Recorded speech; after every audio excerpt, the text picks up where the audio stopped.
the truth.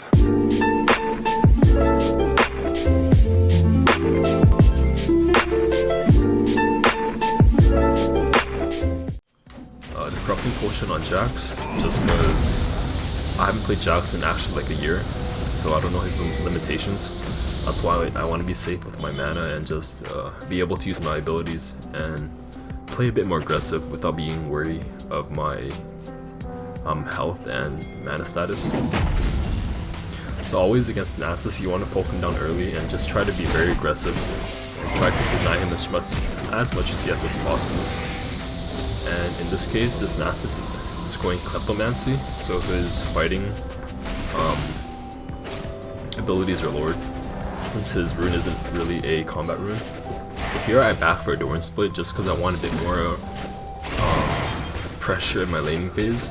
Dorans, aside from the laning phase, it isn't really as useful for mid game and late game scaling. It's more for just lane pressure, because you can't really build Dorans into other items. It's just Dorans. Okay, so here we actually get a gank from Zac. This Nasus is very overextended and he has no wards, so he also doesn't know where Zac is. And unlike normal junglers, it's harder to ward for Zac, because champions like Zac and Hecarim, they come in from different angles and they come in very fast. So you need to start warding them from very far areas. So instead of warding here, Nasus should ward either here or around here. But he didn't ward at all, so there's already no chance of that. Alright, so here, the reason I'm staying in this lane and proxying is because I want to kill this guy again. He has no ult, he just wasted his ult in the last fight. So I think I called for a dive here from Zac.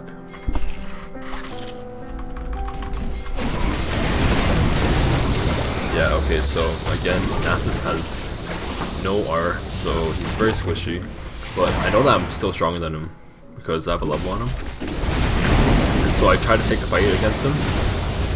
And of course I win because his items aren't really damage items, just tank items. And I know that I can kill him because through the trades that we've done in lane, I know how much damage he can do and how fast he does it.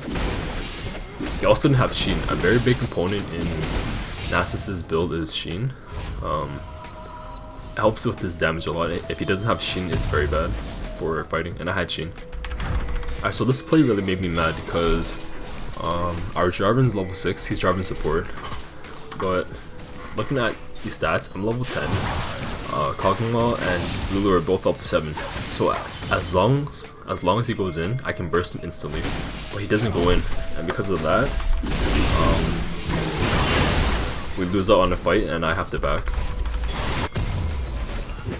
Alright, here Nasus is level 9, he has no chance of killing me, so I was going for the kill. He can't really do anything, he can't ult fast enough because I killed him so fast. And then I just grab tower. JAX is amazing at split pushing, so whenever you have a chance, just pick a side lane and just shove it down. Alright, here I want to pick the enemy off because, as always, I'm ahead, so I can easily kill anyone I want. Here we kill Lulu, and then next I finish off the Kog'Maw. Always pay attention to your XP and your level, because it does a big difference in terms of your combat abilities. A level or 2 levels makes a huge difference in terms of how fast you're able to burst your enemies and the amount of damage you can do. So always pay attention to that. Again, I grab turret, I see that Kog'Maw is overextended. Even if Lulu's with him, I can burst Kog'Maw so fast that Lulu doesn't have time to polymorph me or ult the Kog'Maw, because I have 4 levels on him. Alright, here I TP to cut off the enemy.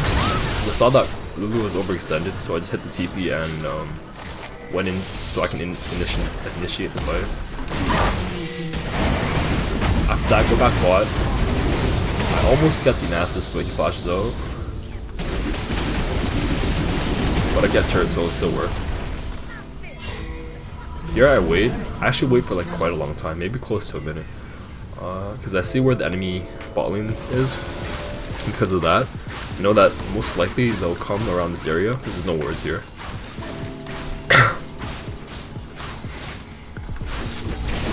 Just like that, I quickly burst to Lulu.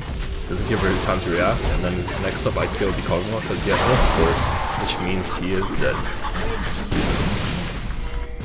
I hear for some reason he Xin Zhao went all the way to our base. He overextended, he tried to kill himself, but he's jungler, so once he's dead, the Baron's base will be free.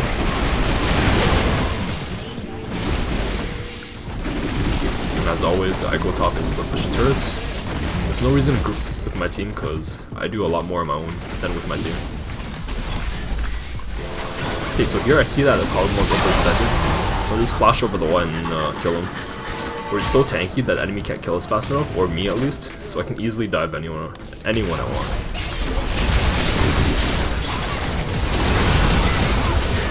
Okay, so here we made a mistake. I pinged my team to back up, but they stayed, and you always have to respect the Vayne, because she's Vayne. Vayne does a lot of damage, and once your CC is down, or your defensive abilities are down, she can disperse you. In this case, my E was down, and our summoners were all down.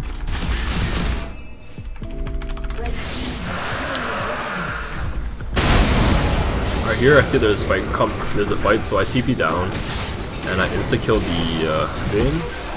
So here I made a mistake.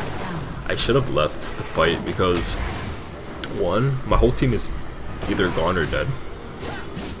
It's only me left in this area, so I should have left just because of that, but then I also had no vision on Kog'Maw and Lulu behind the brush where Xin Zhao was standing. Because of that, I shouldn't have engaged with Xin Zhao. And here I gave another shutdown gold. And there's something you guys have to understand. When you're ahead, shutdown gold is very important for the enemy team. And if you're constantly giving them shutdown gold, it's an easy way for them to come back in the game. So what I should have done here is play it safe. Alright, so here,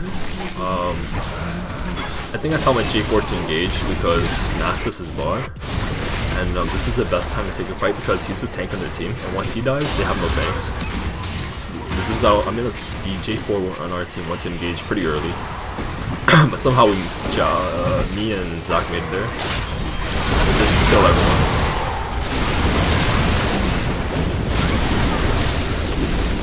And by the time that Nasus gets back, he's dead. So a big thing you guys gotta understand is that when the enemy is split, do not be afraid to go in, because even if you die, your team should be able to clean it up. And in this case, especially because Nasus decided to split bot, and the whole team was overextended. And they weren't overextended a lot. They were like this far out their base, but that's too far because we have a route to engage. So that the enemy team should have stayed in their base while Nasus was splitting. Just like that, it's GG will win. Thanks for watching the video, and hopefully